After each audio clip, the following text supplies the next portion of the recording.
গ্রামের এক নির্জন কোণে বাস করত হাকিম নামের এক যুবক।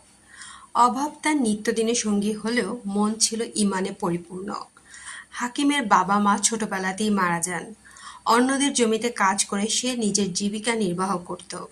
কষ্ট হলেও কখনো হারাম রুজির দিকে তাকায়নি সে। একদিন এক ব্যবসায়ী হাকিমকে বলল, "তুমি খুব গরিব।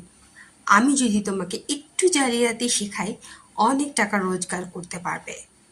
হাকিম মাথা নেড়ে বলল, "না ভাই, আমার রাসূল সাল্লাল্লাহু আলাইহি সাল্লাম বলেছেন, যার মধ্যে উত্তম চরিত্র, সত্য কথা, আমানতের খেয়ানত না করা আর হালাল রুজি থাকে, সে কিছু হারালেও ক্ষতিগ্রস্ত নয়।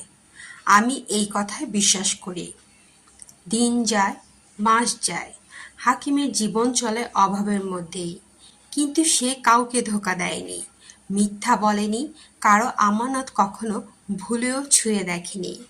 গ্রামের মানুষ তাকে ভালোবাসে, কারণ সে বিশ্বাসযোগ্য।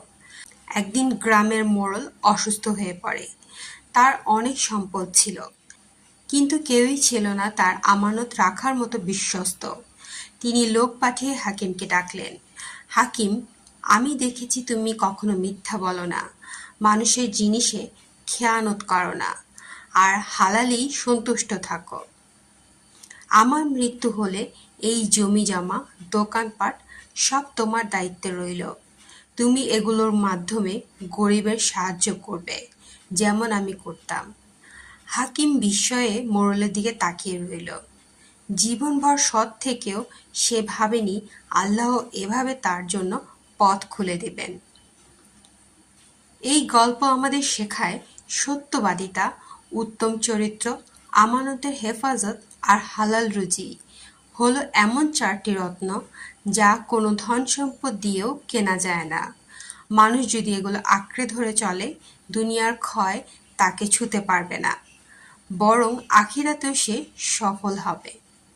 রাসূলুল্লাহ সাল্লাল্লাহু আলাইহি সাল্লাম বলেন, "তোমাদের মাঝে উত্তম চরিত্র, সত্য কথা বলা, আমানত রক্ষা করা, হালাল রুজি, এই চারটি জিনিস থাকলে দুনিয়ার সকল কিছু হারিয়ে গেলেও তোমাদের ক্ষতি নেই।"